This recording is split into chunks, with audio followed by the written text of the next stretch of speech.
Okay, there we go. Welcome everybody. I'm Chris. I'm the president of Night Hacks. We're really fortunate to have some great Night Hacks alumni here today to talk about their journey in computer science as full-time employees now. So before we get started with the questions, I'd like to let them introduce themselves a little bit. So Prince, do you want to start off by telling us what's your current position, also what you did in Night Hacks? Maybe tell us a little bit about your journey to your current position. Yeah. So I'm Prince, he, him. My current position, I work as a software engineer at a company called Newzella. We do educational technology. That's like pretty much the summation of it. Part of what I did in Night Hacks was I was one of the original group folks to start Night Hacks. So Night Hacks, we were like, cool, we want to bring a university hackathon, and we did that. And so that was part of the work that I did. And my journey kind of was like from university, I went to work in developer evangelism, developer relations. And then I went to work as a bootcamp instructor as well as an engineer. And then now to an engineering role. Awesome. Awesome. Eric, do you want to tell us a little bit about yourself? Yeah, sure. Pretty similar to Prince. I was one of the original Night Hacks organizers. Yeah, we went to FSU, and we all went to what was it called? FSU Hacks, whatever. We all went there together, and that's how we met. And we were like, we should do this at UCF. So yeah, we started the first UCF hackathon. I stuck around to throw the second one, and that was a harrowing experience. So after that, I left, and after I graduated, I did not get my dream position. I did not get the position I thought I would get. And we can talk about this later, but like I wanted to go for Amazon, and I didn't get it. So I took other positions. Basically, I basically skipped around to contracting positions until I ended up where I wanted to be, which is a big tech company in a beginner position, and now I'm at Google. I'm a full-time employee on the cloud team. It's a lot more specific than just the cloud team, but yeah, I'm on cloud now. So that's what I'm up to, and that's all for me. Cool. Perla? Heyo. Hi everyone, I'm Perla. I graduated just like last year during the pandemic in May 2020. First graduation through the pandemic, by the way. Yeah, I used to be I was in the Night Hacks lead organizer for the 2019 hackathon, and I did started with Night Hacks / Tech Nights in like I think in 2017. I just jump in, and I was gonna go originally for secretary, and then I just like there wasn't many people on the vice president, so I just kind of said, "Oh, can I?" I just kind of raised my hand and decided to jump in, and when Prince was leading the meeting, actually, so I just kind of put myself in there, so that way, and thankfully I did. So yeah, so I've been I'm doing solution analyst is my title, but I'm mostly like working with Angular, kind of like a web developing composition at Deloitte, which is, if you guys don't know, it's a consulting company. So we're always delivering solutions to clients and things like that. So I'm working on a platform that is more like for like education. So yeah, so I'm part of that right now. And yeah, that's pretty much it for me. Awesome. Thank you all. I'm going to start off with our first question for Perla. What is it like to start working during the pandemic when everything's remote? So I heard that when you start, maybe they'll give you a lot of free food and like, like those events. It's what they told me, but obviously that didn't happen, right? So there wasn't any of those like, events to welcome you to the company. So I guess that kind of sucks a little bit. But they did put us to training and everything like all together. We were like a group of people, and we all have our cameras on, always like, looking at each other's faces. going through some training and things like that. But other than that, I think it was pretty cool because like, I don't know, at least for me, it was a little easier to communicate through like, we used to use Mattermost. Now we're using Teams, unfortunately. Nothing against Microsoft, sorry. But there's a lot of bugs there. But anyways, yeah, we're using Teams now. And so at least I'm able to communicate with everyone like so quickly and things like that. So it was pretty easy for me to transition into that role. And I made a lot of like, I could say like a lot of friends, like they're all leaving now, but I met a lot of friends, I met a lot of people through that and through calls and stuff like that. So in the end, I think it was pretty great. Like, I mean, it'll be interesting to meet everyone in person. Maybe if we come back, I don't know, but of how things will work. But yeah, other than that, I mean, it wasn't that bad. It was okay. Depending on the type of person, I guess you are too, right? Mm. Okay, thank you. And Eric and Prince, what have your companies been doing differently? Like, have they done anything extra to support you guys during the pandemic, working remotely? I can take this next. I actually also started my position during the pandemic. I just got it in like basically a couple months after the pandemic start, like after the lockdown happened, like a couple months after that, because I interviewed basically like if I had my interview a day earlier, it would have been in person, but because it was like March 15th, and that's like the day everything shut down. So I had it actually online, and the interview process wasn't it was I don't know, it wasn't substantially harder. I've done it in person and online, and it's okay. So that's nothing to worry about if you have to do a remote interview versus like an in-person interview. It's really nothing to worry about. But yeah, so starting the position was difficult because obviously there's this huge sense of accomplishment when you get one of these positions, and you want to be there in person to celebrate. You want to like go to the walk into the building for the first time and like meet all your teammate members, and then go to like the intro sessions and like meet everyone else who's also starting, and there's this huge energy and excitement, and I got none of that.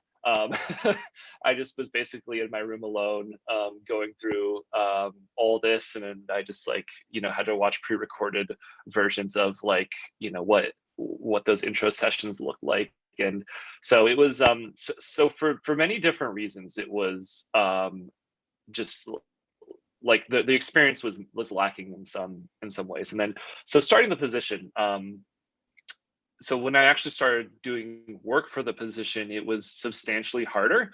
I felt like I couldn't talk to a lot of my team members. I felt like I didn't really know them. You want to, like when you're first starting a position, there's a social aspect of it too. You want to go to you want to go to lunch with your team members. You want to meet them and talk to them, ask them, what their kids are up to. Like you just want a lot of socialization that breaks the ice, so that when you go back to the office, you can ask questions like, hey, I could you take a look at this for me? I'm having trouble, I'm stuck right now. But so there was a lot of ice that I kind of had to manually break. And what I did to do this is I actually just like set up individual meetings with my coworkers just to talk to them and meet them in a casual and informal way. And if you start one of these positions in quarantine, there's actually a measured effect of like the more junior you are, the harder quarantine affects you, and the more senior you are, the less quarantine affects you, because you're basically the social aspect slows you down. You don't if you're a senior member and you know exactly what you're doing, what you want is just to sit in your room all the day and just focus on churning out code.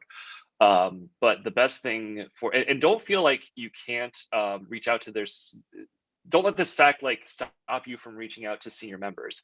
Definitely do talk to that, because it's much more important for you to get up to speed and for you to start contributing code. That helps the team in the long run. It doesn't help the team in the long run if you just have more experienced people just continuing with their velocity. What helps is them helping you get up to your velocity, and then overall over time, it's the impact is more. And like there's like studies showing this. Google actually did an internal study in like of code review velocity before and after the pandemic, and how it affected the different tiers of people. So there's some science behind this, but definitely don't be afraid to really reach out to your team members. That's the big takeaway here. Yeah, because it feels so isolating, but definitely don't be afraid to reach out to your team members. Okay, cool. Real quick, Belle has just joined us, so welcome, Belle. We're just on the first 1 or 2 questions, so you're right on time. Hey, everybody.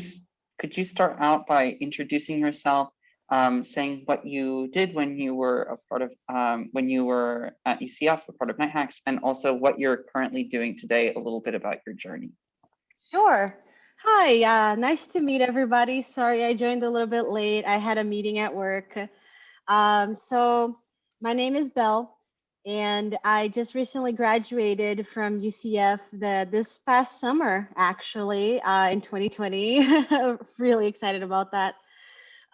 When I was at UCF, I held a couple of different positions at NightHacks.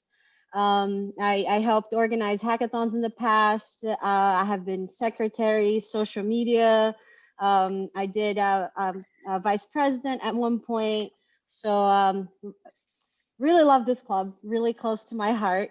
Glad to see Eric and Prince and Perla here as well, by the way. It's been a while. So when I graduated, so when I graduated, I actually got a job at Microsoft as a new grad. I moved all the way out here to Redmond, Washington, and I started working in December. So as you can see, it's still like really sunny out here. This is the view from my apartment. And yeah, so I started working in the Excel team, actually, Office. It's only been about, 3 months now that I've been here. I don't want to like take you guys' time a whole lot, but I just kind of wanted to piggyback off of what Eric was saying earlier when I joined. It is absolutely true. It has been really hard because I joined at Microsoft during the pandemic. So I have been working from home ever since. All of my interviews were virtual interviews. I didn't get to fly out. I didn't get to see the campus or any of that. But thankfully, Microsoft has been super supportive. My team has been like really great, really supportive. Like they really made me feel like I'm like part of the family ever since I joined. And I'm like over here just, crossing my fingers for us to go back to campus soon. I went to walk around and it's really pretty over there. All right, but I'll stop taking your time now. Thank you for giving me the opportunity to say something and, say hello. Thanks for joining us, Belle. Oops, sorry, go ahead, Eric. Oh no, I was I didn't know that you moved to Seattle. We'll have to meet up. I'm in Seattle. Oh, for real? Yeah, I've been here for about 3 months now. Oh, okay, yeah. Also, Perla complained about Teams, and I just want to say, no one really complains about Google Meets. So, not implying anything there, but I'm not in it's the just a fact I'm throwing out. That's okay, they're both sponsors of NightHacks, so let's all be nice. Don't present this anymore, please. They're both great products, and everyone loves them. Okay, fantastic. Discord is the best one of them all. Just saying. Wait, is Discord sponsoring NightHacks? No. Oh, okay. Not yet. Not yet. My next question I want to direct at Prince. Can you tell us a little bit about what is it like to work at startups and smaller companies? Oh, great question. I think especially with startups, a lot of like the kind of things that you have to end up building, or like the things you assume people already have answers for, there aren't answers for, and you have to do a lot of exploratory work with regards to that. Both in like terms of like an organization, so like knowing what happens if something goes wrong. Sometimes it might be the first time that is happening, or you're like developing processes that have to adapt. So there's a lot of like at the organizational level for startups, it's just not defined, and you have to be comfortable with that as well. But in like turn, you actually get to play a heavy part into determining what is the right culture, what's the right types of processes, which is very valuable and can be really rewarding because you can basically say, like, I helped create this thing. For instance, like I worked at a boot camp called Flatiron School, and I helped start the very first university program that we ever did. And like that's only because like we only had that partnership through me and then like through that work, but no, like we'd never had that prior to. So there's like a lot of good to developing processes, but there's also like some bad. In terms of like the code, you also get to have like huge impact into like the processes there, but that's where we get into like a whole other like tangent of things. Awesome. Awesome. And Eric and Belle, what are some of the like best parts and also the most challenging parts about working at these like big tech companies? Belle, you can go first. Should I? Oh, sure. Gosh, what has been it's kind of hard to talk about what has been the most challenging because working at home and the whole pandemic kind of like, all gets meshed together. And it's a bit difficult to talk about what is caused by the pandemic and what is caused by working at a big company. So I'm trying to think how I can discern. Onboarding has been really difficult, especially because there's not a whole lot of new people on my team directly. So I end up just talking to other new grads and new hires that are on different teams than me. So we don't always like connect because it's like, oh, hey, what are you working on? It's something completely different. So like asking questions about what I'm working on specifically, like onboarding has just not been able to focus on that at all. So like almost all of the onboarding that I did at Microsoft focused on other things, which are still, just as important. It's like, oh, like your manner of speaking, how to communicate with your team, diversity and inclusion. So like a lot of like soft skills as opposed to hard skills.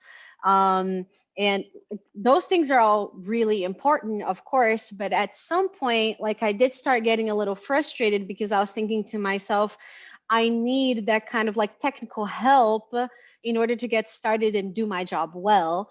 So I think that is one of the things about working at a big company, maybe. It's kind of hard to tell, to be honest. Mostly my team has been really great. They're really great about, pushing me to ask questions, to ask for help. They gave me a mentor who is like, always available. So like that kind of like support, I get a lot from them.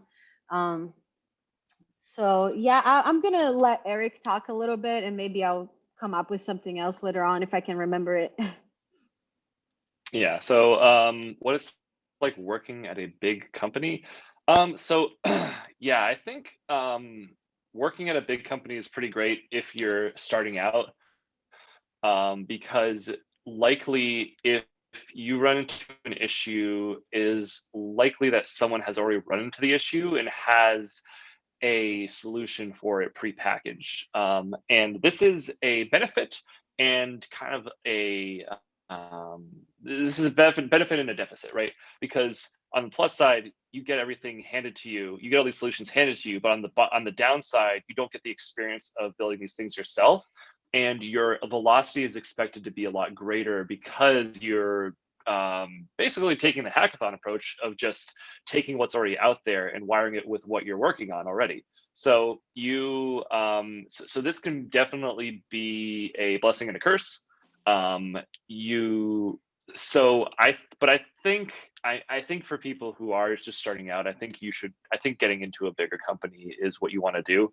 But I don't know if Prince would disagree with that, but because like if you run into issues, and like so you don't have like a library of solutions or how to solve this thing, and you don't know how to create the thing, that could be a real problem. So yeah, but if you're feeling up to it, Really, I it all want to depends piggyback on on what you that a wanted. little bit, if you don't mind me like jumping in, because like what you said You go actually ahead. did make me think about this a little bit more. Um, yeah, I agree. I think that working at a big company is really great because the support is there. I think a lot more than starting at a startup would be. I heard from different kinds of people. I've never worked at a startup myself, like to that extent. But I heard from different people that you kind of have to be like a jack of all trades when you're working at a smaller company. You have to be able to do a little bit of everything, whereas a bigger company, I feel, is going to be able to give you a lot more of that support and a lot of like that teaching, so that you can like start learning like in a slower pace. But what you said also made me think that one of the hardest things that I have encountered working for Microsoft, and especially on a team such as Office, is the huge code base. And I am working with legacy code, and it has been so difficult because it is so much to take in. My manager himself described it as me trying to drink out of a water hose. It can become really overwhelming, especially if you've never worked with other people's code, and you just kind of like get thrown in there and you have to decipher all of these things. And it also depends on if this is a technology that you've seen before, if this is a language that you've worked with before, the tech stack. If you are working with like newer technologies versus older ones, it all like kind of depends. But chances are, if you are working at a bigger company, you're gonna end up working with the huge code bases, and you have to learn to just work with other people's code, read other people's code. You have to learn how to debug, to figure out what the heck is going on with all of that. Every single day I see several files with thousands of lines each, and you have to just be able to figure out, where do I look to see what I need, you know I Awesome. don't Oh, sorry, go ahead if you had something. Oh no, I don't know if Harold had a question because he raised his Oh, hand. yes. So I forgot, if you're a participant and you have a question, Harold is going to put a link in the chat. You can go there and there's a site where you can post your own questions, and I'll be picking from that as well. But my next question is for Perla. What are the unique parts of working at a consulting firm?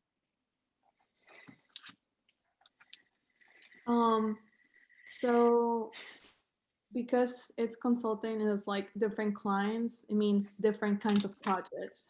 So I think that's like the fun part of it, because like you don't always have to be on the same team, on the same project. It's always going to be the same things, that there's always going to be different things that you can be part of.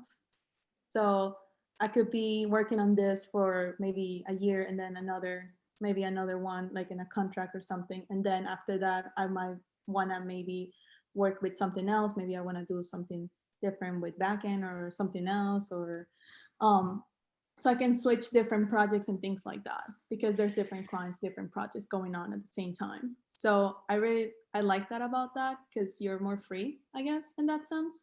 And also it's a little more free to like learn from other people too. Like if you want to maybe switch from developer to something else like UX or UI or something like that, or PM or things like that, it might be a little easier to transition, just because like you're able to mirror other people and like go into different projects as well. And since I'm like an entry level, by the way, like obviously I'm an entry level, it's like they know that I came here with this like knowledge, but I'm always here to like learn a lot and like learn different things at the same time. So I started here with like, I didn't know any Angular when I started. Like I only know like basic web dev, and then I'm like thrown into this, and then I'm also like starting to do backend stuff and things like that with Java, and I'm like, what am I doing? But I'm learning, so I like that. So and if I change projects, then I'll take that knowledge and maybe learn something completely different. So I think that's like, I don't know how it works in the other ones, but at least for the consulting part, I think that's how it works in that sense. Yeah. Awesome, fantastic. My next question is for everybody. I know the answer is a little bit different, probably because we're in this pandemic and some of you have started working at your companies in this pandemic, but what are your favorite benefits at your company? um, Go Oh. for it. I was gonna say, well, Google, they gave us $500 to buy, or no, they gave us $1,000, I'm sorry, to buy office equipment.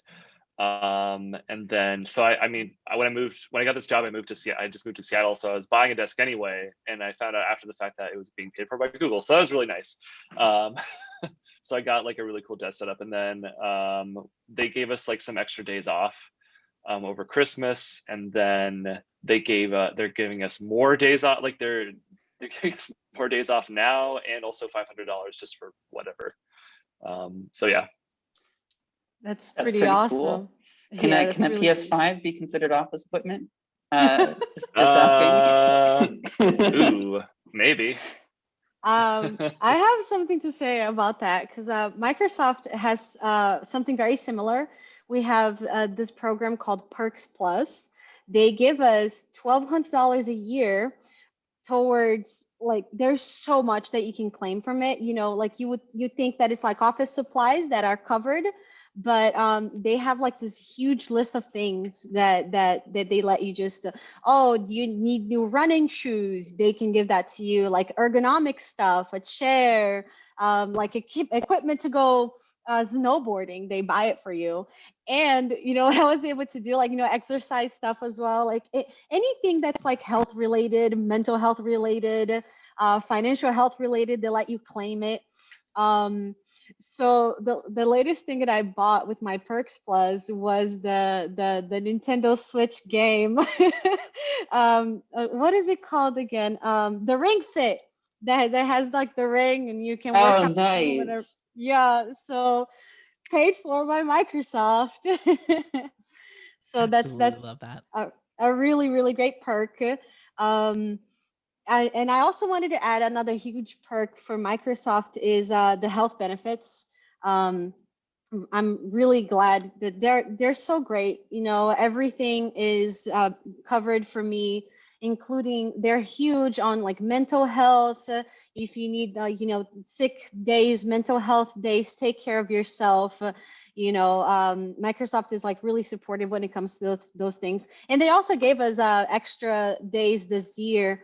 Because of the pandemic, we get like 5 extra days on top of our vacation days that it's just for whatever you want. And you can take them whenever you want as well. So Awesome. Really excited for those benefits very soon. I know you start soon. Prince and Perla, do you have any comments you'd like to add? For my job, we have an education stipend.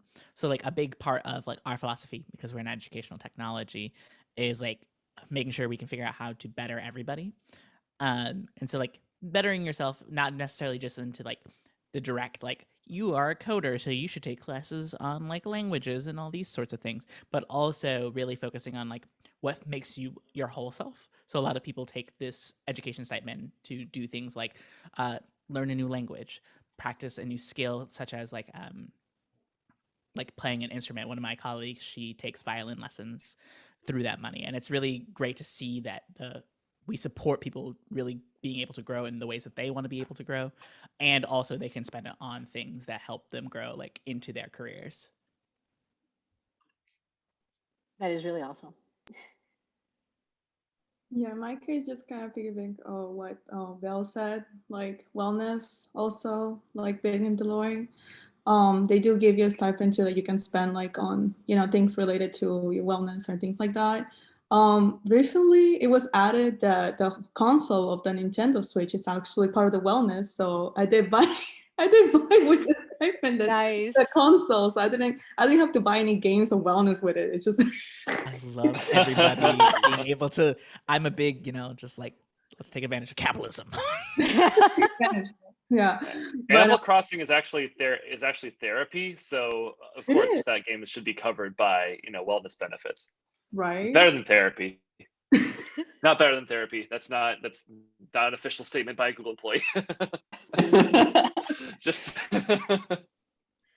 But yeah, that's one of those. And yeah, you know, like the other stuff is like the regular stuff like bonuses or, you know, health and things like that. Awesome. Animal Crossing, I play by Animal Crossing, yeah. Oh yes, share me your island code or your friend code. We'll be friends. We'll go to each other's island. Nobody wants to play Animal Crossing with me. Oh, So sad. oh, Oh, please, but I'll log in just for you. Okay. I need to try that game. Yeah. One of the upvoted questions on the Slido is how much of an impact has networking had on getting an internship or your job? This is for anybody who wants to answer, by the way. I'd love to start that conversation if it's okay. Yeah. A big portion of what I would believe my career to be is through the networking, honestly. Networking, I think we kind of like say it's like, oh, you know, you go to a meetup or you go speak to a bunch of people and like it kind of looks like that. I think networking isn't just that. That's one big way, but like really being able to connect with people in different ways, whether that's through like, you know, virtual clubs, whether that's being able to have the opportunity to speak with people, you know, just at a company. Sometimes like it's small things like that, but every job I've gotten is through my network. That was my first job to the job that I have now. And I was fortunate when I had left my previous job to the one I have now, I asked for help to find a new place. And I was able to come across a place that aligned with me through somebody who I knew. And I'm very grateful for like building those connections. Fantastic. yeah.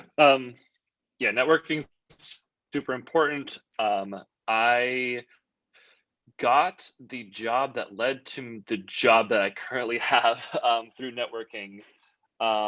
Basically, I went to PyCon, and I just made sure to I went to the career fair there. I went to like talk to everyone, all the different companies, and it turned out Google had this was a few months after my first failed Google interview. And I went there and I talked to the Google people just to, you know, just be like, hey, what's up? I just wanted to, you know, put myself in the presence of people who work there because that's eventually where I wanted to be. And it turns out there was this contracting position open for a Python developer to do some migration work on one of their teams. And she had just found out about it that day, and I put in my resume. And I thought like, okay, and I never got. I put in my resume to like a bunch of different places, and I never got called back. Like, and maybe 2 months later, she was like, "Hey, it sounds like we're going to interview you for this position." And I was like, "Oh, I kind of forgot about this, but yeah, I'll come and I'll interview for it." And then I did a couple of remote interviews, and they're like, "Yep, you want to come to work for not for Google, but like work as a contractor, doing this Python migration and by doing that and leveraging some connections I made there, I was able to basically do an interview. I had to do an actual interview for Google. Like I had to do a full-time interview, but that's basically I was able to leverage that into this full-time position. Also, everything I did in Night Hacks was like a long networking play. So, like, I mean, I remember the first time, like when I was first, I remember like that hackathon at FSU was when I was like, okay, I want to be a programmer. So I want to surround myself with a bunch of people who like are in this space because I want to like surround myself with people who are already successful and use that as a motivator for myself. So I know that's not technically networking, but you know. Prince, you're talking, but you're muted. I know. I think it's networking. I'm trying not. Yeah. I have like a tendency to make faces and like talk with you. I'm just hyping y'all up because that's what I need when I'm talking. Oh, thank you, Prince. Yeah, I kind of want to jump in and say, you know, I cannot stress this enough how important networking is. And just to, I guess, like backtrack from it a little bit, the things that you do that lead to your networking are also incredibly helpful. You know, if you want to meet more people, what do? You join clubs at school, you look for leadership positions, you're like, you know, reaching out, talking to new people. meeting new people. And those are the things that you can put on your resume that are, it's going to look good no matter where you go. So I've had internships in the past that I got through networking.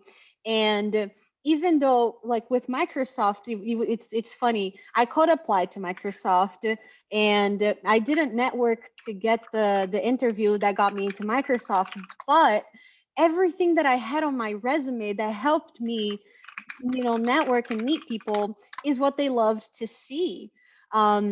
So even if you are code applying, if you are doing those things to get those skills and to meet people and to network, everything that you do that you can put on your resume is going to help you get those jobs, because that, like, employers love to see that. It's like, oh, you joined a club at school, you were like super active, that looks good. You helped run a hackathon, that looks great. You held a position at your local club. You were involved with the community, you were holding workshops, like doing your like projects with friends, going to hackathons. Companies love to see that. So like, even if you are not directly like networking for the specific company that you want, because like with bigger companies it also gets like a little bit harder. Like with Eric, he was already in industry, right, when he was able to go to that conference and meet people who are also in the industry, and that, that's great, that really helps. When you're in school, it's a little bit harder because you really only get to connect with like direct recruiters most of the time. So that, like, basically what I'm trying to say is, like, get those things on your resume. Like, networking is so important, and the things that you do that lead to networking are also so important. So always do that.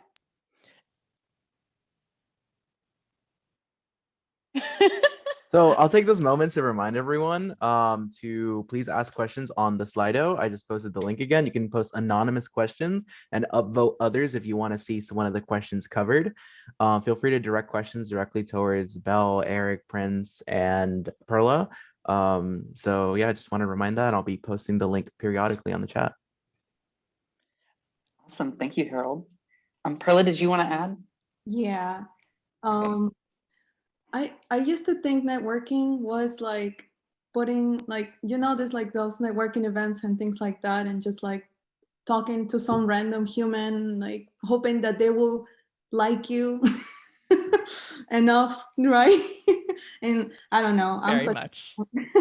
Yeah, I'm such a shy person. Like when it comes to, like, I don't know what I'm gonna say. I don't know what I'm gonna talk to you about.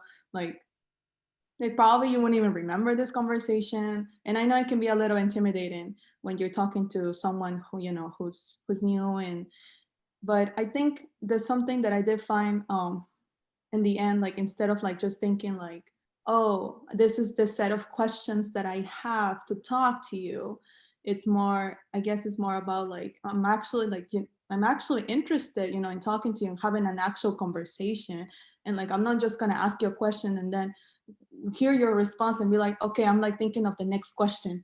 I'm like, oh, okay. And then, and then ask you something else. And it's like, I don't know, it just doesn't feel like a normal thing, like an actual, not something natural. So I did find that once I start, being more involved and like actually having actual conversations with people, I felt like I was actually connecting more and things like that. Something weird was that I did interview for like some random position when I was in UCF for C++, like something with gaming, and like I don't even know C++, and I'm just like there like, yeah, I probably did like one file, one program, like 20 lines, and that's all I did. But then they were like, you know what, that's probably not gonna work for us, but we do know someone who is hiring like right across, and there was like small like startups, and then they're like, why don't we just go all together and talk to them? And they presented me to them, and they're like, hey, she likes web development more, and you guys do web development, are you guys looking for someone? And then like, oh, hi. And I just kind of like got myself in there, and like just from a failed interview, and then I did end up getting that position. So I did work for them for like 3 months in the end for like a small internship for web dev with them. So you never know, like things like that like are very important, like that networking, like they're saying like let's not, let's keep conversations real, you know. Yeah, that is really nice to hear. And what you said also made me think about how, like, we always tell students to network, but you don't hear a whole lot of conversation on how to network, right? Because I think what Perla said also like hit home for me, because it's also difficult for me to talk to strangers, to new people. Like I always put on a smile, but it's like that anxiety, and also thinking, oh, I need to get this person to like me, to help me do something, and it doesn't feel natural. So maybe you guys can think about putting on a how to network event, and like open up a conversation, hear people's anxieties, and like what helps with those kinds of things. You know what I'm saying? Because networking is so good. You can make friends that way too. You can make mentors. You can make people who can help you and give you advice, not just career advice, but maybe even life advice, school advice, something like how to pass your classes. Oh, you're having help, homework. Oh, I took this class before, and things like that. You know what I'm saying? So like maybe we can, like, in the future, open a conversation, about these anxieties that I think we all have. Yeah, I just wrote it down. Rob, our workshop director. We'll see if we can put that together. Good idea. The next question I would like to direct to Prince. It's from the Slido. Someone asks, you mentioned about being a developer advocate. Could you tell us about your experience with that, or product advocate? I'm not sure. It has a lot of different names. And so like sometimes the names you'll hear is developer evangelist. A lot more recently, it's developer relations. Like it's all focused around how do you advocate for the developer for your product. So I worked for a company that like was an API, and my job was really being able to connect with people who are using the API and to educate them on how to use the API. Being able to facilitate demos and facilitate just figuring out how we can better make the product for the people who are actually using it.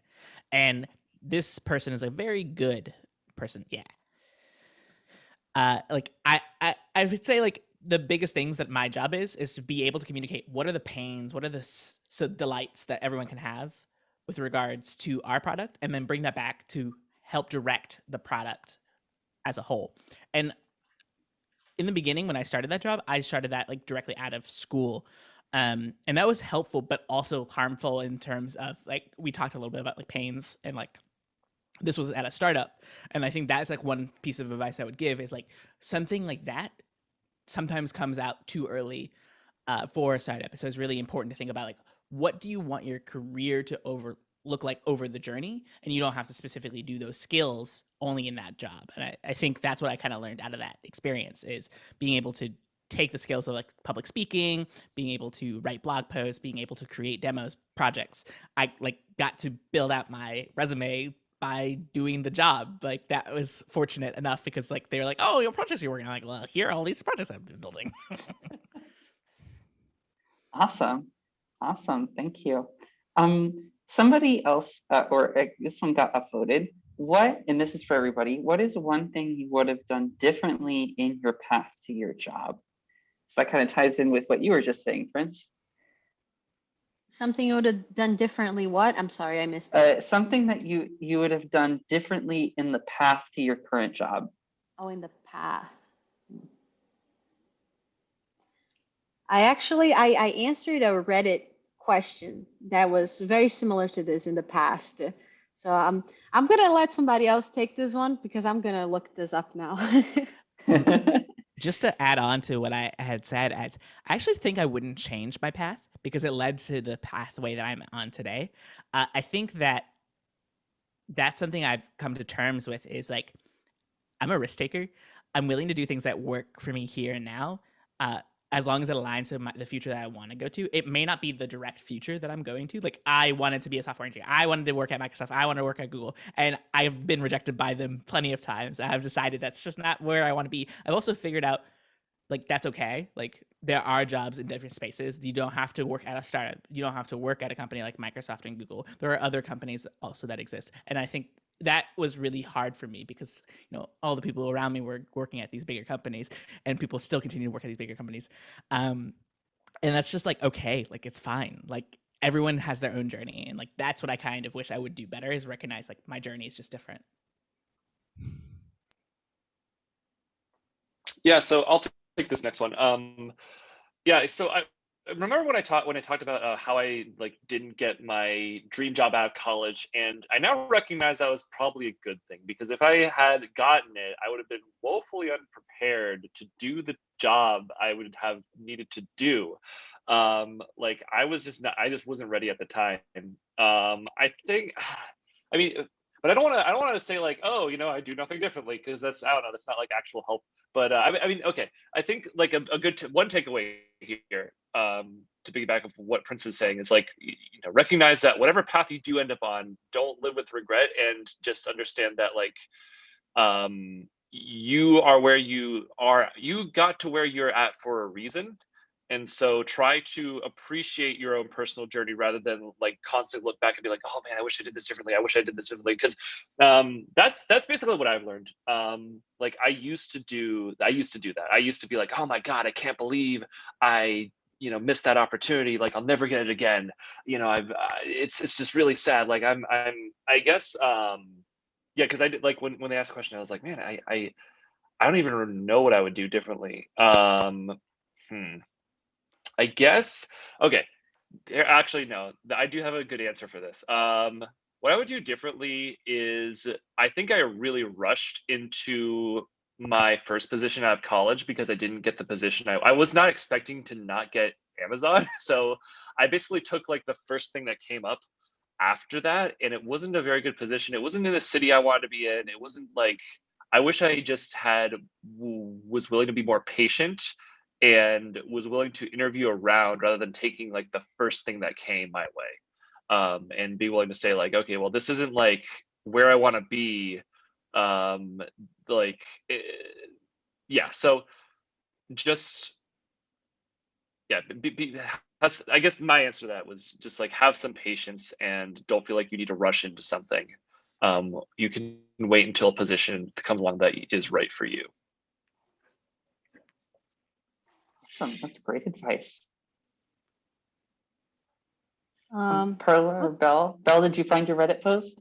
I did, yeah. I'm not gonna like read it word for word by word to you guys or anything like that. I kind of just wanted to like have a refresher on what I said back then, and I'm actually gonna change my answer from what I said back then a little bit, and I'm explicitly gonna say that what I wish I had done differently back then is I wish I had sought out a community much sooner.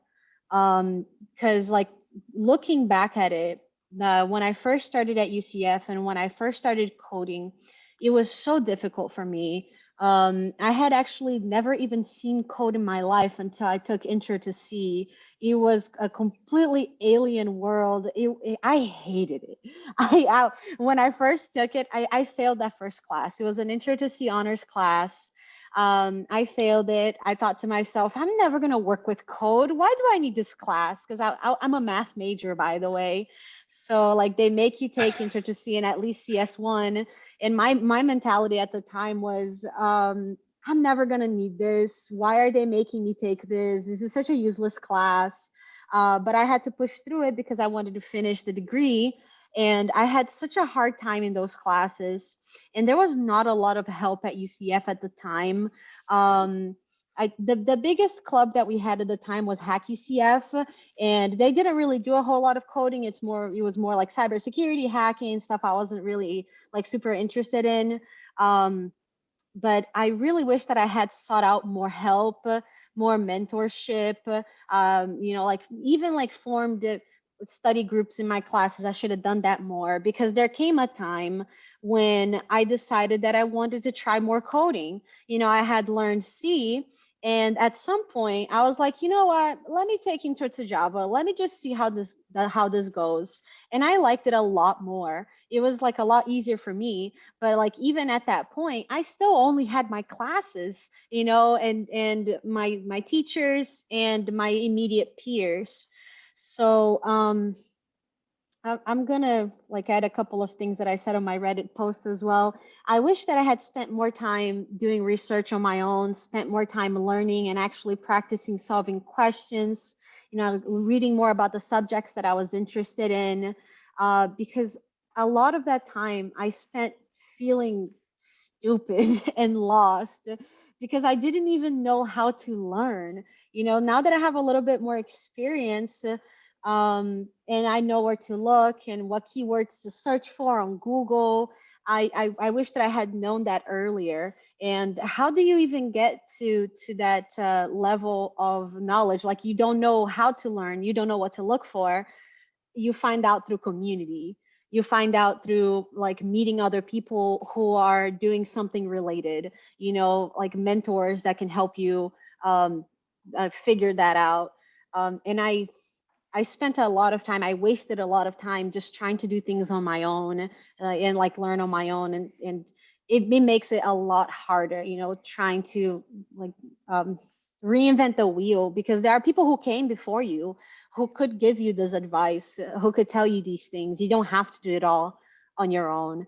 That was the reason why I joined Night Hacks back in the day because, you know, after what I had gone through trying to learn C, I didn't want there to be that lack of community anymore for other students who came after me. I was like, you know, if I can at least help grow this club and have that community for people so they don't have to go through the same thing that I did, you know. So I guess this is like going on a tangent a little bit, but I am so happy and thankful to see Night Hacks where it's at today. It's so much bigger than it was when I first started. Eric and Perler were there when I first came in, and I remember we had meetings with like 2-3 people showing up. You know, like compared to what we have today, like it makes me like really happy to see how much the community has grown. And I really hope that we can, you know, keep helping the CS community and we get more students to come to see how important having a community is. Awesome. That's a great answer. And yeah, I'm happy we have everybody back here too, all throughout like the Night Hacks lineage. It feels pretty cool. Perla, do you want to add? Yeah, I like to go last because it's like I like to hear you guys' answers and I just don't jump in randomly. I don't know. But something that I have done differently. I feel like sometimes I pretended to be someone that I'm not. So like sometimes I will try to fit the computer science profile, but I'm also a computer engineer. Just so you guys know. So I also have like that half electrical engineering and also dealing with the computer engineers. So I'll hang out with Night Hacks, which are everybody's basically a computer scientist, and then I'll be in my classes with all these electrical people, and then everyone is like, I don't know, like so different sometimes. And I remember I was like part of this like club that was like for singing, and I was also like part of that. And then I'll just be like so out of place. Like I feel out of place probably like in so many places, but then like I think just maybe realizing sooner that I'm maybe realizing sooner that it's okay that I don't know what I want to do, right? I don't have to fit a certain profile. I don't have to be a super extreme expert developer, or I don't have to be a super amazing like with hardware or anything like that. Like I don't have to be any of those things. I can just be whatever I want. And I wish I realized that sooner back then, and just, you know, just keep learning, right? That I think that's the main thing that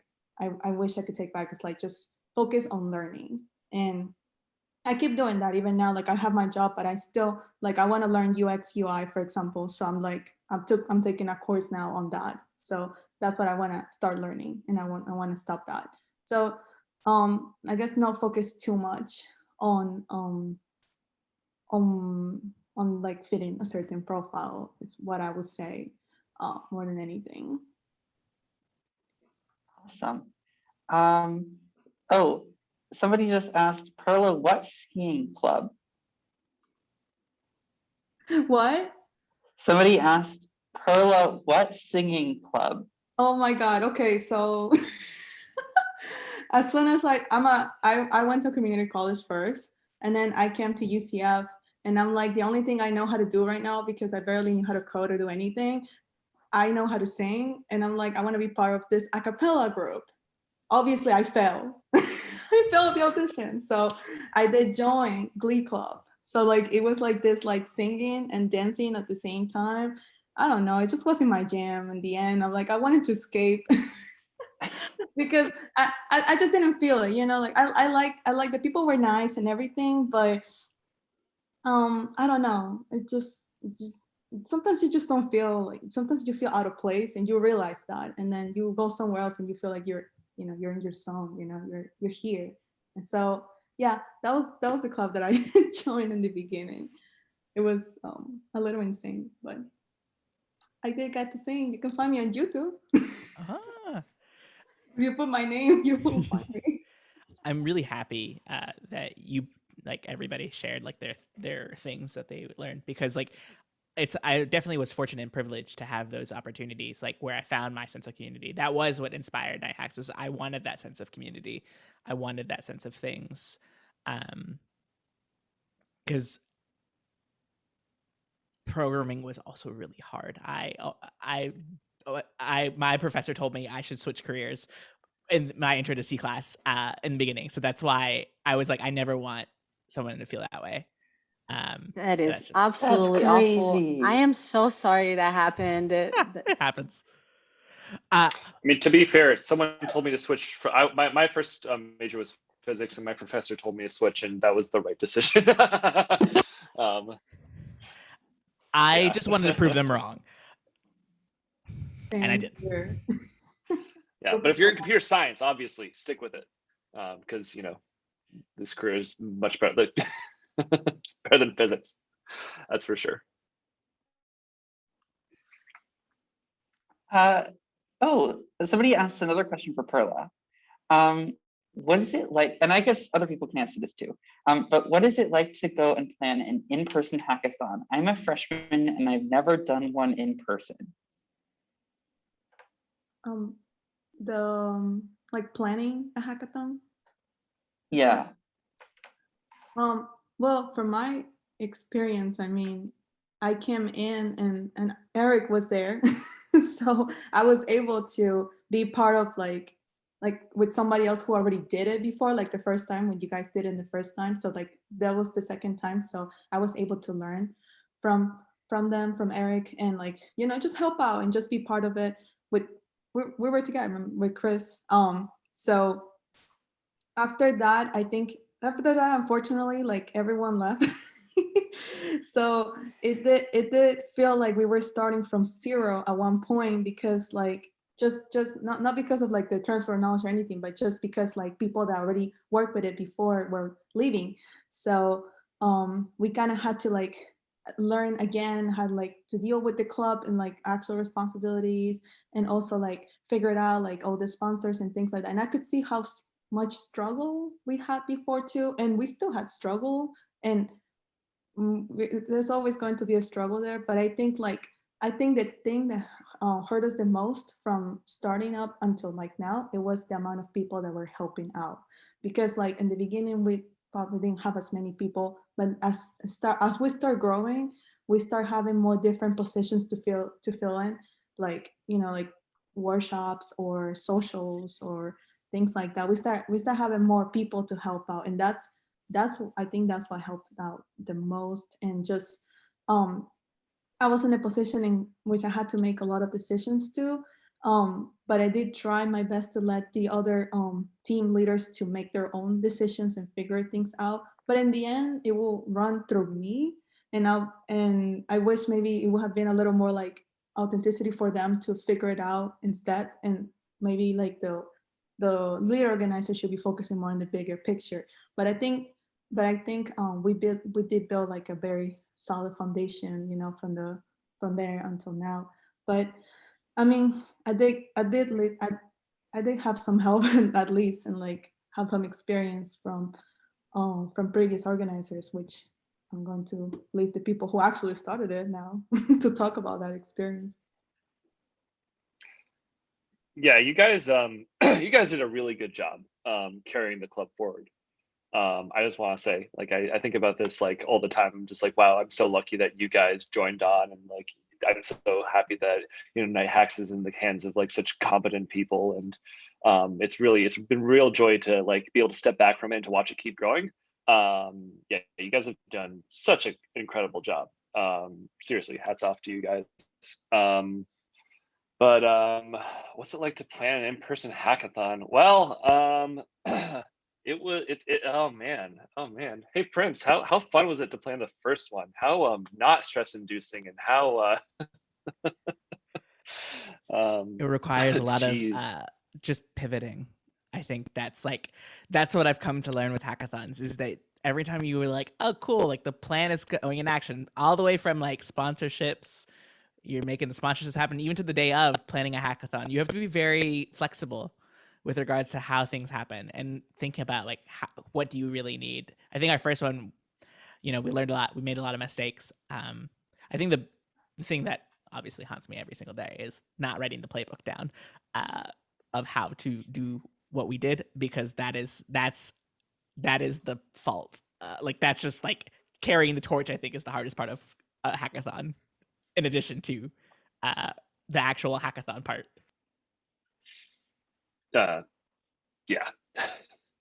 Yeah, I mean, there's several. I mean, Night Hacks 1 and 2 are basically just like everything, just everything was by the seat of our pants. Like it's really just like there's so many we had so many close calls to like, oh, this, like if this thing happened, it would ruin the whole hackathon. Like we almost didn't get sponsorship for Night Hacks 1. Like there was several like Deus Ex Machina moments for Night Hacks 1 and 2. I don't know about Night Hacks 3 or 4, but like for 1 and 2, there was several Deus Ex moments that just like things just like somehow came together. Yeah, for one, the sponsorship, like we got really lucky, and Alienware came to sponsor us. And then for 2, it is just like the food. Yeah, I was in charge for that one, so goodness sakes. Next Night Hacks will be number 5. 5, yeah. Pretty crazy. We started writing things down now, so Thank you. hopefully. Thank you. Yeah. Thank you. No problem. Yeah. So Yeah, talk about 5. Night Hacks. Talk about Night Hacks 3. How hard was that to throw? Talk about Night Hacks 3, Night Hacks 2019. This one. Talk about how hard it was to throw, given the playbooks given the stuff that, I don't know, given whatever source material we gave you. I don't know what we gave you.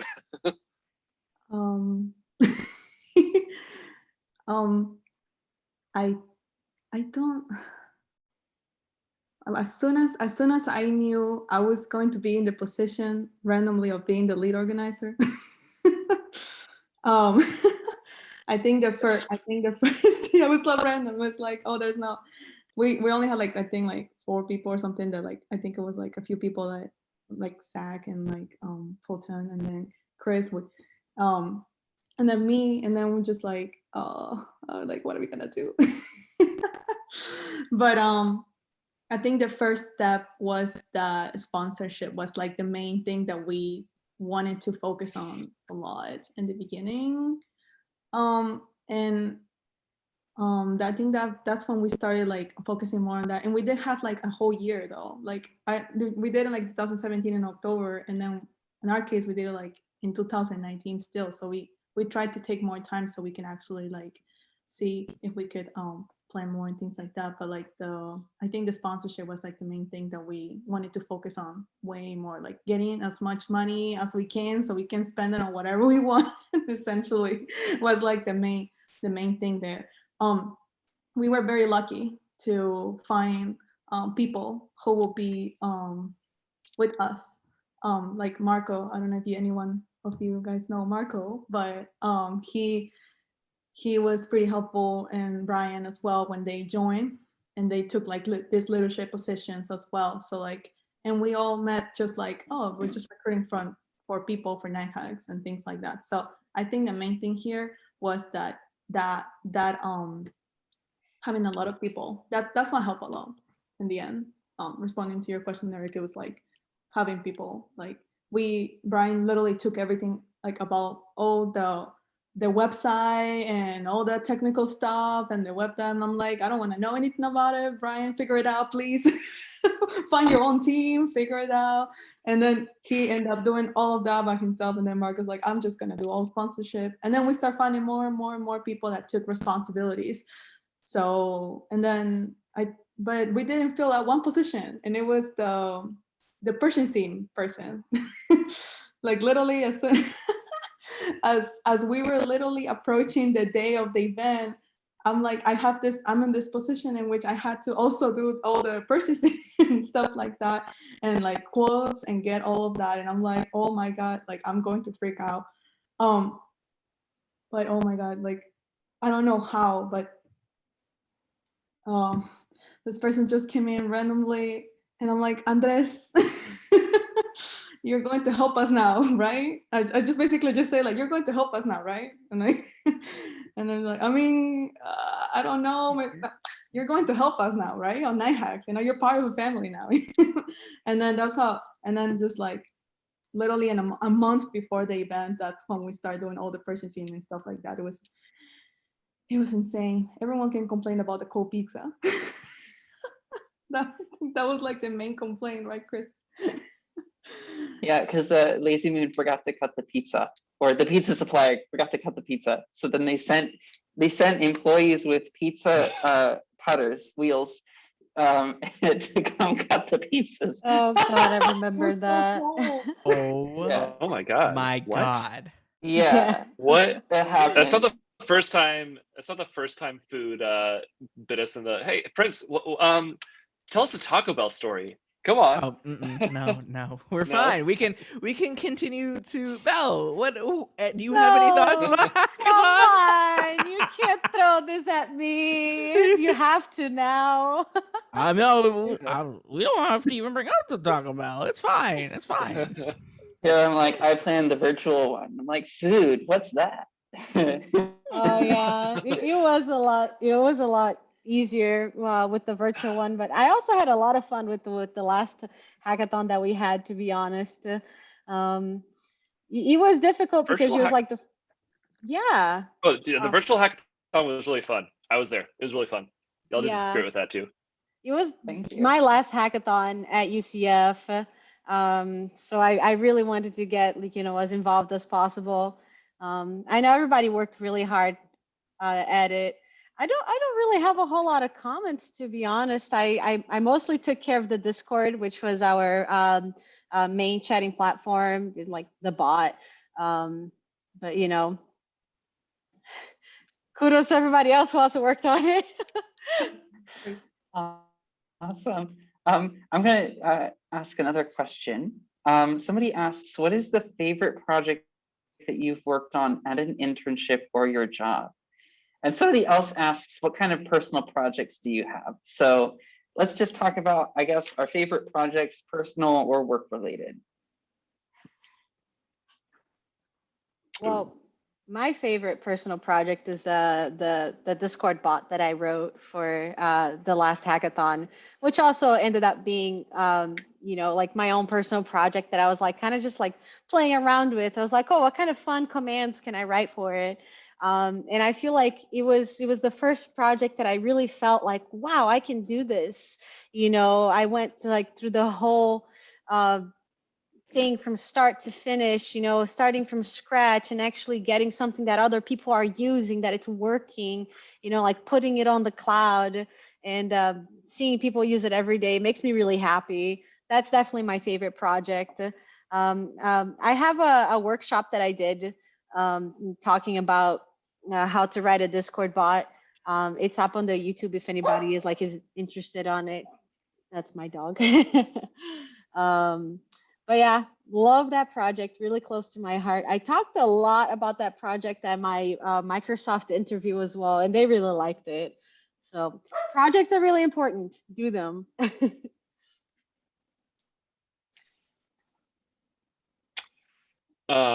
Yeah, I think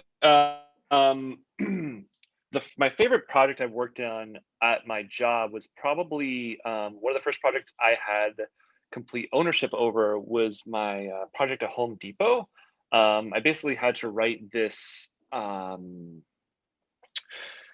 had to write this thing which generated a report of the different products that of like different sales statistics of products at Home Depot. So like we have all these different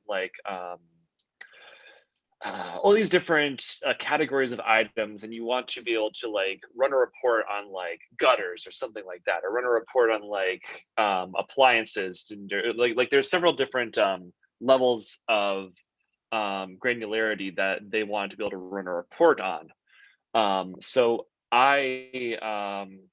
and in order to do this, you had to like I had to architect a system where there are like several stages of SQL statements that are basically submitted to the system to basically filter out all this data and build it into the final presentation.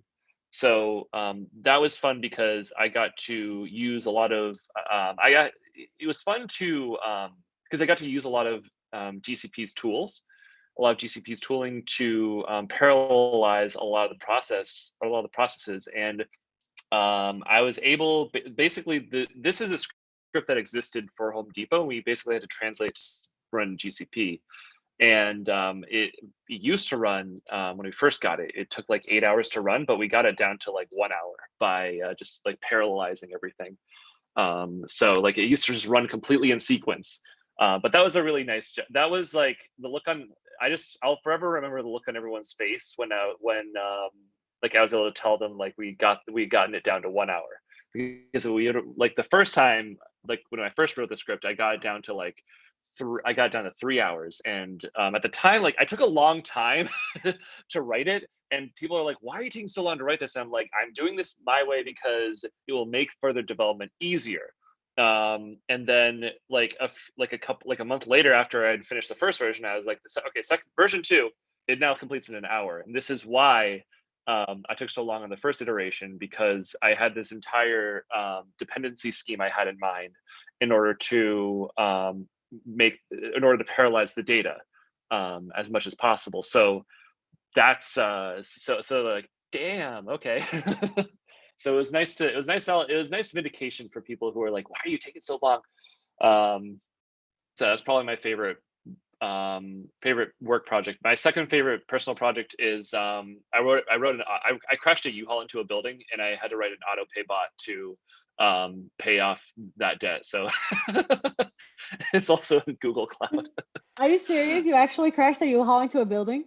Yes. Oh my god. I ran it into my apartment's like the clearance. I didn't look at the clearance before I tried to drive into my apartment's garage, because I was moving out, and I hadn't had my morning coffee, and it was like early in the morning. Like I hadn't gotten enough. I have a bunch of excuses, but yeah, I end up driving a U-Haul into, and I owed the apartment building money, and I owed U-Haul money, and the apartment building just like lost the fee somewhere in the paperwork because they changed management shortly afterwards. So I'm like, sweet. Y'all don't remember. Man. That's cool.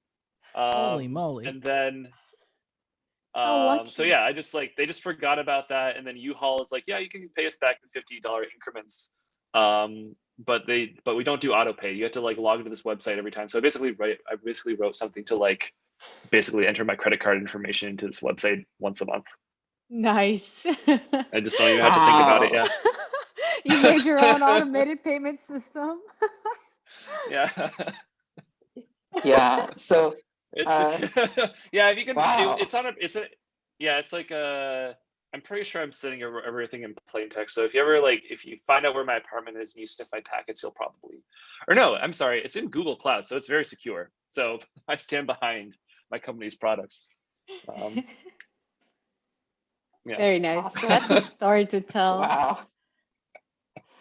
Yeah. My next question I want to ask about kind of the offer process. How did you decide? wait. What were the important factors? Oh, sorry. Go ahead, Eric. Yeah, no one else got to answer the question. Did anyone else wants to answer like what their favorite project was, or do we need to move on? I'm asking you, Chris. Do we have time for more answers to that question? Yeah, we have time. That took up all the time. If Prince or Perla, if you want to answer this question quickly, and then we can move on to the next one. Yeah. I have two projects. One of them was when I back in 2017, I decided to take a month to just revamp the website for the Society of Women Engineers, and I didn't know any web dev, but I end up just like, I don't like your website on Wix, so I remember that. Yeah, I was like, I just want to work on, I don't know, I just wanted a cool project to do, and it was pretty cool. They ended up replacing it for WordPress though, but I mean, at least I did it, and I still have the whole project there, so it was pretty fun. And my second project, which is not that impressive or anything, but I thought it was just cute, is the my boyfriend and I, we built like a robot, and it was like, it's called David. It stands for Defense Automated Vehicle something. And it was just a small robot that looks like the Rick and Morty robot that passes the butter. You know. What is my purpose? What is my purpose? Yeah. You pass butter. We wanted to You pass butter. Yeah. We felt a little bit of Miranda, but I mean, it kind of looked like it. It didn't pass the butter though. That was my original thing. I think it was too much. So we end up just making it just to move a little bit with the servos and things like that, and then just have like a camera that would like show us on the screen, like, you know, like kind of like security, and just like go around. I mean, not like anyone is gonna steal anything from you if you see like a tiny little robot there looking at you, but I mean. It was a very cute project, and it was pretty cool. I really like just like having that hardware and software combination. Yeah, I'll pass the YouTube video if you guys are curious to look at it. Definitely. Prince, do you want to respond? My favorite project is one that isn't like a coding project per se, but like I mentioned before, like I think my favorite project was getting to do the partnership with the university. For me, I've never been given like the opportunity to build a program for something. For context, like I worked on building out this program where I taught a course at Yale University. So that's what I did for the summer, is I became a Yale faculty member and I taught people coding, and they were like, cool, let's do it again. And so like I learning from my mistakes of not writing playbooks down, I wrote the playbook down for that one. So that way I never do that again. But they were able to continue that program, and now they've expanded it with a few other universities as well. Oh, that's awesome. Fantastic. So my next question is, what were the important factors in deciding where you wanted to work, maybe if you have multiple offers especially? And then, yeah, I'll leave it there actually for now. So what were the most important factors to help you decide what place did you want to work, especially if you had a situation where you had multiple offers? Well, I guess I can start with this one because I had two offers, right? I had JP Morgan at first, and then Microsoft gave me the second one because I had done a JP Morgan internship last summer. But the main thing is that I wanted to get out of Florida, and the JP Morgan job was going to be in Tampa. So like I was also like, I had asked them at first because they have a Seattle office. So if they had given me an offer for the Seattle office, I would have probably taken it right away. But then I got invited to the Microsoft interview. So I was like, I'm going to wait a second on this offer. You know, they offered me Tampa. And I had told them, mostly because of my allergies. I have really, really bad allergies. So getting out of Florida was huge for me.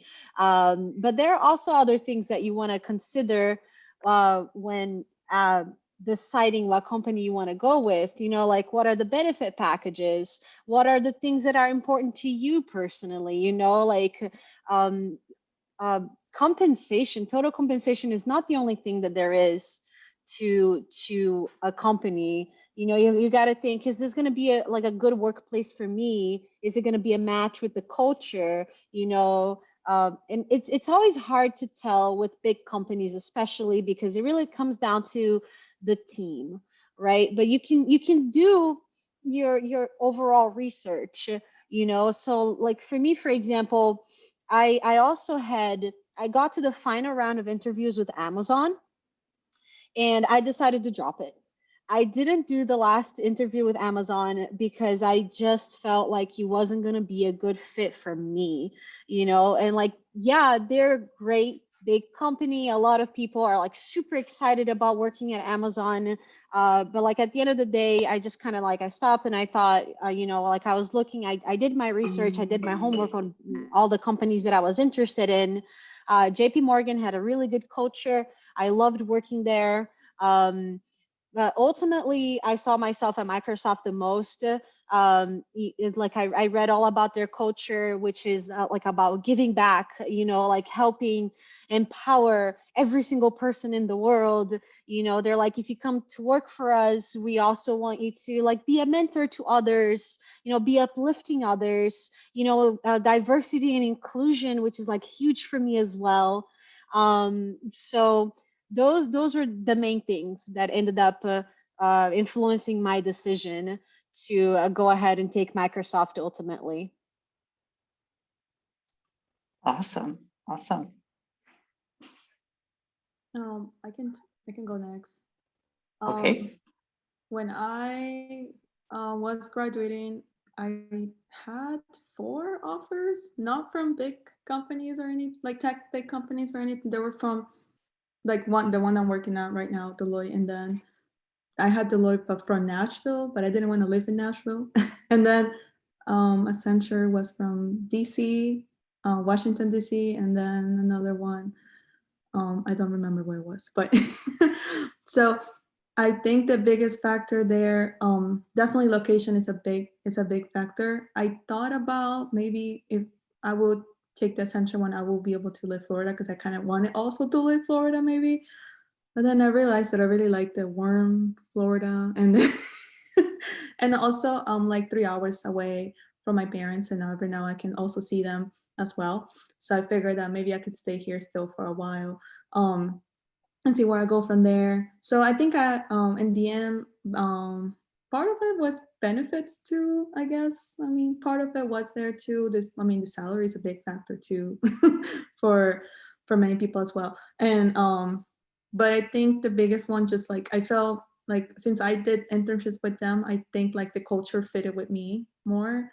I feel like it was very welcoming, and I felt very good when it was like talking to anyone at the law and things like that. So I end up choosing the one here in Orlando because I wanted to be still in Florida, and also just the culture fitted with me more. So those 2 things definitely. Awesome. Fantastic.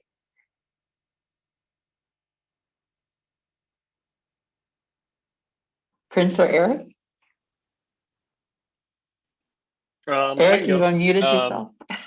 I muted myself. The question is, what do I do when I have, or how do I like discern between different companies? I don't know, because I think like, let's see. I've never really had multiple offers at the same time. Usually it's like I get a offer and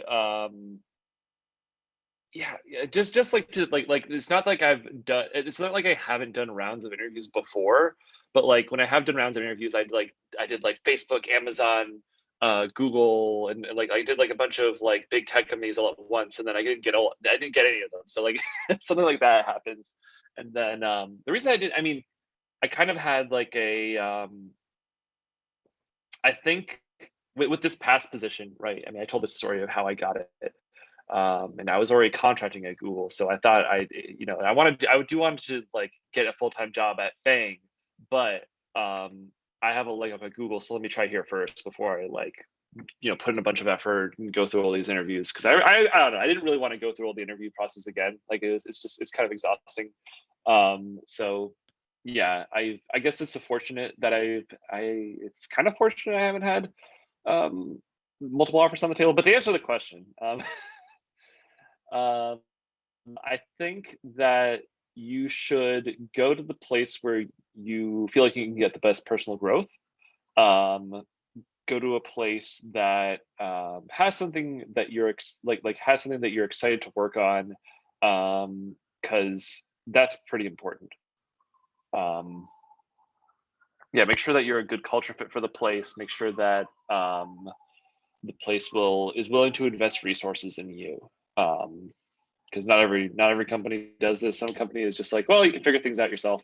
If you don't, well, we'll just we'll just fire you then, and then we'll find someone else. So those are not companies you want to work for.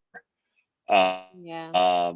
And also companies that is also kind of an expression of their value. So I guess there was a moment where I had 2 offers on the table from different companies, but I kept upping the ante. I was like, can you guys pay me more? Okay, can you guys pay me more? Because I had these 2 competing offers, and one of them was just like, nope, we're not willing to pay you more. We're just going to go pay this much money for a local candidate, even though we've told you before that we think you're the best candidate. So that was an indicator to me that they weren't willing to invest. They weren't willing to invest money in their employees. Like they don't. So it's not that money doesn't matter, but the money that they invest in you is like a signal to how much they care about you. Yeah. That's my Very answer. true. I think my answer to this question very much aligns with what a lot of folks have already said, which is making sure you find alignment. A big I have a life motto is like I focus around impact. I very much care about what I do has impact to people, and so the types of work that I want to be doing is related to that. I have had multiple offers, but really the biggest things for me for the places that I applied to is focusing on the things that align with my values and how do they align with the company values, because at the end of the day we work in capitalism, so I really want to make sure that I'm spending my time in the ways that I want to be spending my time.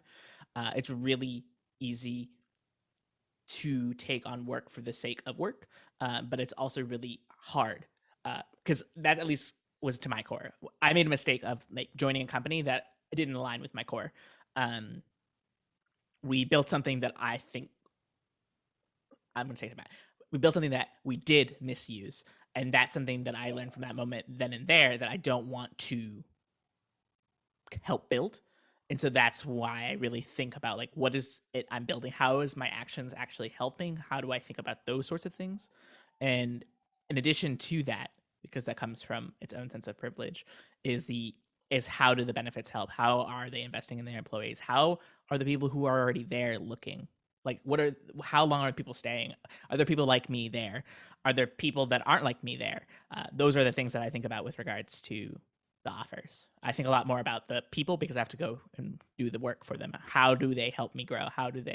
Do I see growth there? If not, it's fine, but I have to accept that consequence.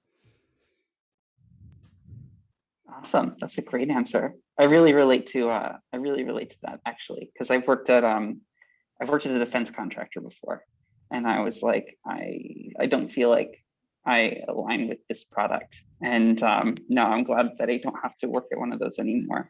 Everyone has a choice to make in that moment. I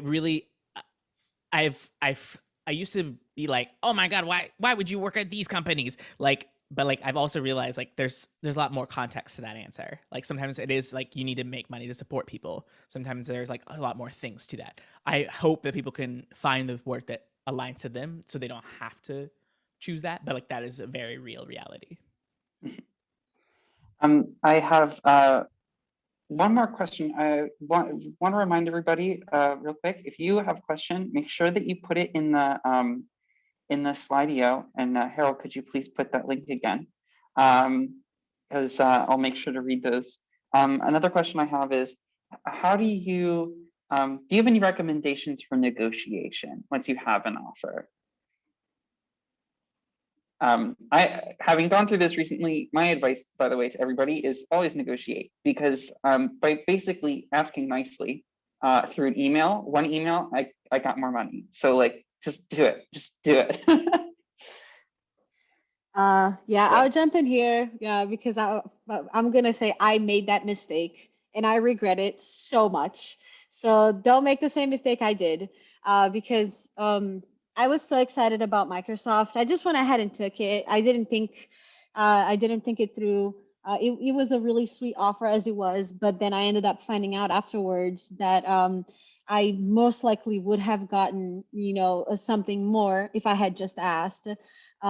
In places like Microsoft, what I learned is that they might not be willing to budge on your base pay, but then there are things like the bonus and stocks that they're giving you. So even if they won't like budge on the base pay, you can ask for something like, "Are you willing to give me like X more and on my bonus?" And Microsoft would do something like give you like half of it the first year that you start, and the second half later on. And I heard from others who did negotiate with Microsoft that they tend to be very generous with this stuff. So like even if it's a no, at least you tried. You know what I'm saying? It's always going to be a no if you don't ask. So don't do the same mistake that I did because I could have most likely, like 99% sure, that I would have gotten like a bigger bonus or more stock if I had just asked. It's funny because when I was joining Google, it was like the pandemic stock market crash was just happening. So I was like, yeah, give me more Google stock. Like I was like, this is definitely going to be like, this is discounted right now. And if I lock in this price, I'll basically have this for my entire bonus. And they're like, nope, we're just going to give you money. I was like, crap. So but yes, I did negotiate. And typically when you're negotiating, try to scope out. There are a lot of websites that try to offer you information on like price ranges for the level that you're going for and for the company that you're going at. Like I think there's levels.fyi is one such company. And another good piece of advice is try to get them to give you a number first. Don't be the first one to make a move. Just like from a negotiation like game theory standpoint, the person that gives the number first is at a disadvantage. It's also illegal in the state of California. What's illegal?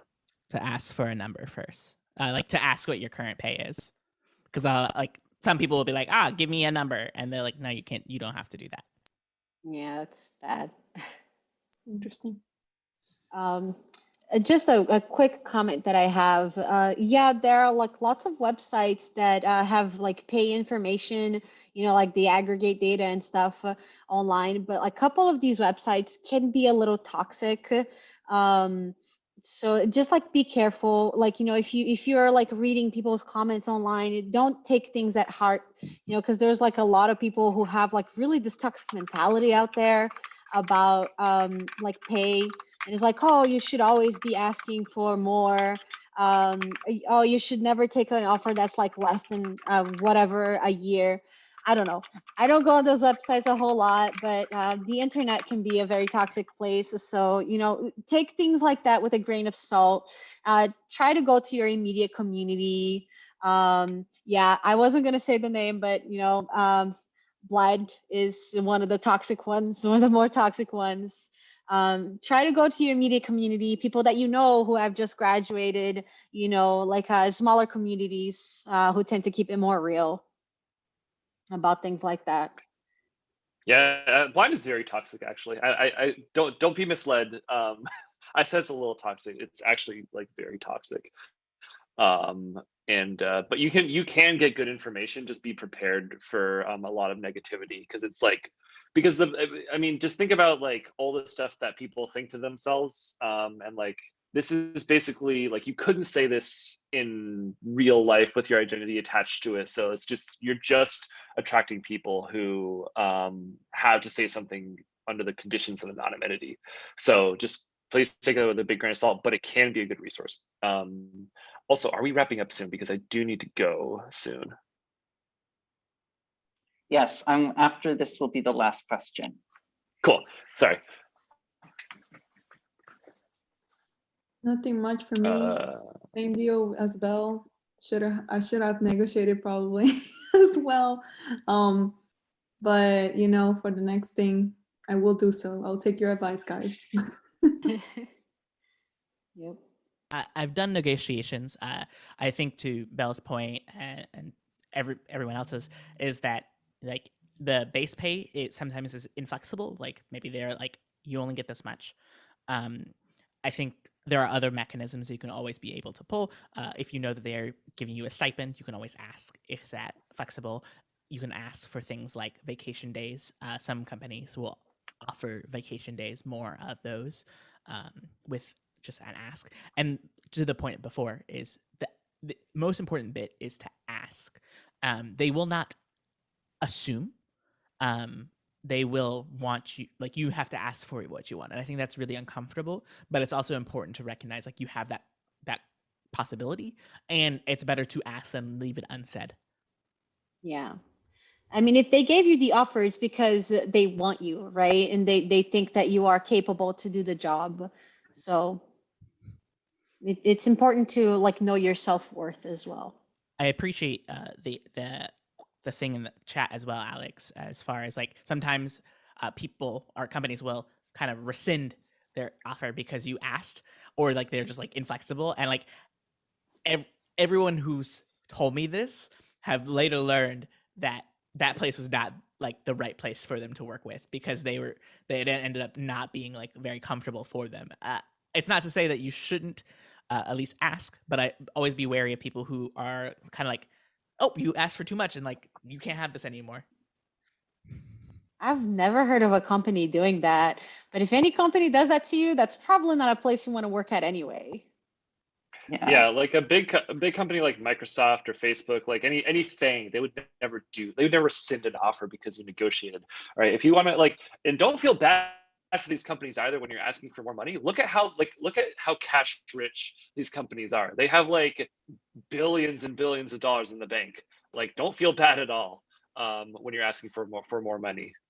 Just ask. Yeah. So there's one question I want to get to on the Slido. Someone asks, what skills, soft, hard, or otherwise, do you think have benefited you the most in your career? And it looks like someone else asked another question after that, but I didn't see. So if you have time, we can answer it. But if you have to jump off, that's fine too. But what skills, soft, hard, or otherwise, do you think have benefited you most in your career? Note taking. For me at least. I'm a big note taker.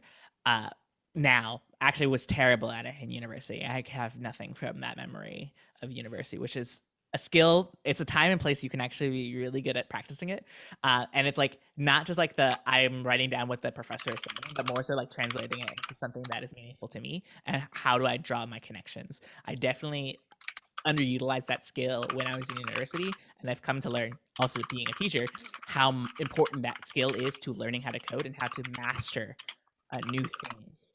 I think that's like the top skill I would advise anyone, not just like in the programming aspect, but like in every dimension. It's like, how do you learn about negotiating? How do you learn about like just like understanding different fields? The note-taking process also captures it for you in the future as well. That's my spiel. Very nice. Yeah, having an organized work environment is very important. I've had a lot of time to hone my skills, and like I don't know if you can see it, but like I'm basically surrounded. Yeah, there's some post-it notes over there, but like I'm surrounded by post-it notes. Like I found out that's the thing that works for me. If I think of something during the day, it could be anything. Like these are things like completely unrelated with like my work.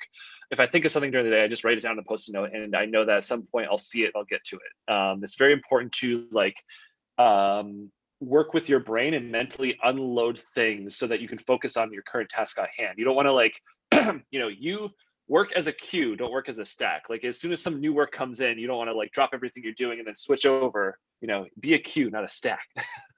So that's very important. And I actually think something at a hackathon, something that is very important is knowing how to read code. Knowing how to read code is so much more important than knowing how to write code. Because knowing how to read code or just knowing how to like ingest technical information, most of what you're going to be doing is adding on to stuff that already exists or using something that already exists to build something new.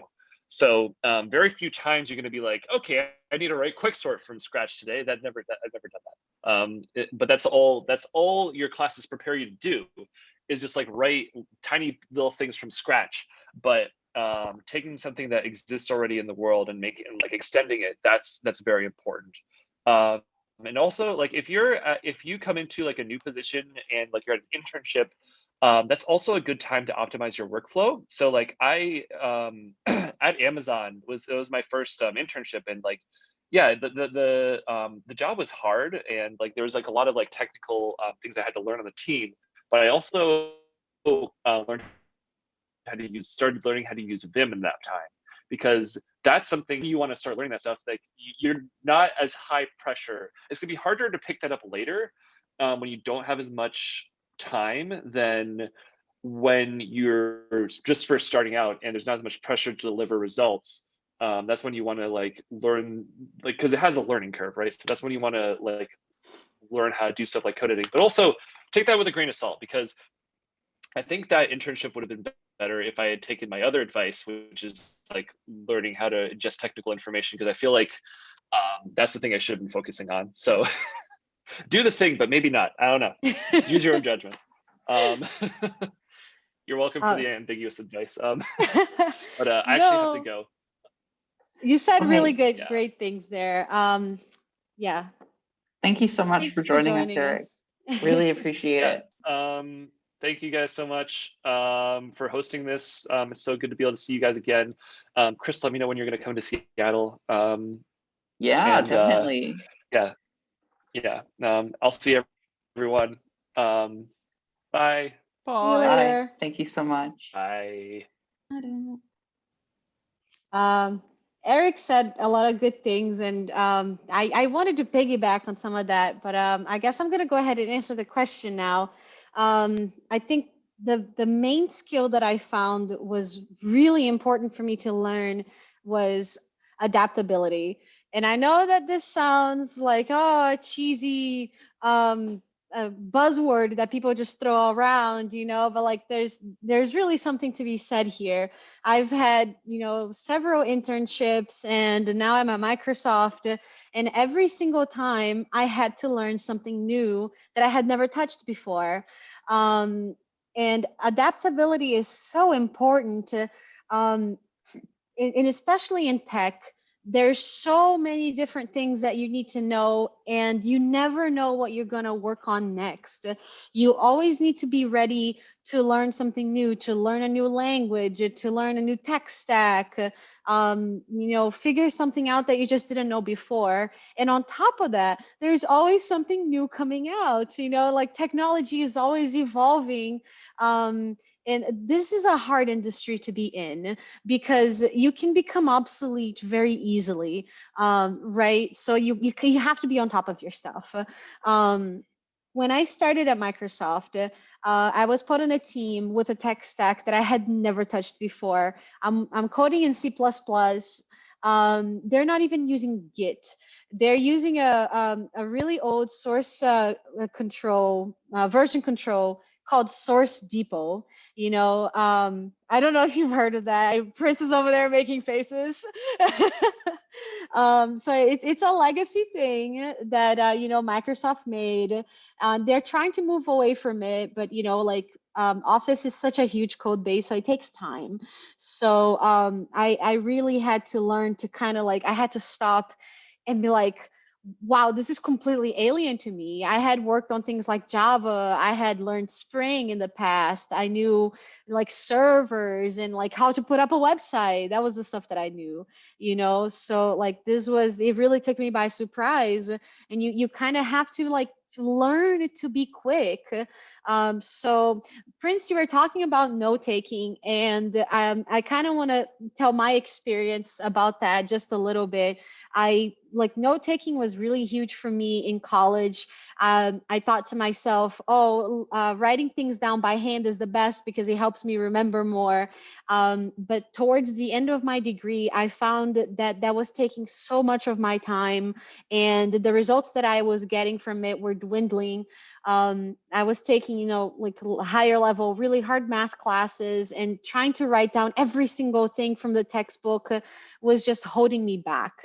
So when I started at Microsoft, I actually had a conversation with my manager. And I came to the realization that I needed to stop this, because I needed to start being productive. There is a time that you need to take to learn, and then you need to recognize when you need to start applying the learning that you did, like while you're still learning, right? So it's kind of like a process where, oh, learn here and then do. No, it's like learn while you're doing. And that's adaptability. And I think that as a software engineer, that is a really, really important skill to have. I'm still working on it. I'm by far not my best suit or anything like that, but every single day I try to get better. Oh, Robert says, Prince says take notes. Belle says don't take notes. I think that the thing that I'm trying to say here is find your own balance, right? Yes. Like find what works best for you. For me, I took that to the extreme. I was only taking notes and not doing, and I needed to like cut back a little bit. If it helps you, then for sure do it. Like you need to be able to like gauge your own learning style and how you're going to be productive the most. And how that ties into what I was saying before is that learning that sweet spot for you is adaptability. That is your adaptability. That is the skill as a whole, is learning how to figure out what best works for you. 100%. Yeah. I'm like, She immediately nice. shut I the agree notes. with that 100%. That's it. I think for me, something that helped me a lot was public speaking. I was a very shy person, like I wouldn't even talk. Also, the language barrier was very hard for people to understand me, so I spoke like I native speaker in Spanish. So that was very hard for me. I would like shake and feel like super anxious, and I still feel the same until this point, but I think but it's like way less. Like it's so much better at this point. I mean, I'm able to speak to you guys like right now, or like and speak in the event and night hacks, and like speak to all these kids in front of them, and like it's just like it can give you anxiety or something. But I think what really helped me when doing this is just keep doing it. Like put yourself in those positions through a workshop, um, to talk to in front of other people, be a mentor. Put yourself in those situations, and there can be a little uncomfortable, but you have to be okay with that eventually. Like just be in that uncomfortable position will only help you in the end if it's something that you think it will benefit you. So definitely helped me be able to speak up more if I felt like maybe my voice wasn't being heard. That skill really helped me to actually jump and like talk to my talk to my managers and here at work now, and like not be afraid of like never getting a response and just keep sending messages. At some point he'll answer. But it helps build that confidence more than anything. I guess that's like the main takeaway there, is like the learning that really gives you more confidence, and like maybe reduces that anxiety as well, and maybe helps with networking as well a little bit in that sense too. But yeah, so that's something that I think helped me a lot. Awesome. So this will be our last question. somebody asks, have you ever run into conflicts with a coworker or team? And if so, how did you handle that experience? This looks like he has a story to tell. I have like I've had so like being a teacher, I had to do a lot of conflict resolution and figuring out like how do you reduce conflict between like peers, and also like I didn't realize how much of it being a teacher is like being a manager is like figuring out how to like make everyone work together, like also figuring out like how to make everyone go along for the journey. But I feel like the biggest thing is like with managing conflict, I've learned that the most important part is like acknowledging like that it has to come from a place of trust, and you have to like establish a good portion of like how do I communicate it to them in the timely manner, and as well as something like there's a framework that we use with regards to giving feedback specifically when I was teaching, and I still use this today, which is CASC, which is contextual, actionable, specific, and kind. And so like making sure that when I give my feedback to somebody, it's one in a space where I can directly talk about what was the action, what is the thing like specifically that I had happen, and then also making sure that I come from a place that is like acknowledging like this is like how it made me feel, and like this is like what happened and why we need to work towards something else, or like we need to actually resolve it. And most of the conflicts that I've done, I always am like, I'm doing this, I'm telling you this because I care, and I needed this to help. I've also had to ask for help from my managers before to be able to kind of be a mediator, which is totally valid. That's it. Awesome. Awesome. That's really cool. I had never heard of CASC before. That's a really cool system. Bella and Perla, do you have any? Oh yeah, Belle, go ahead. Sorry. I have a story about a conflict that I had a while back. It was actually at my first internship. I flew up here to Seattle. I was at this company called CDK Global, and I was put on a team with one other intern.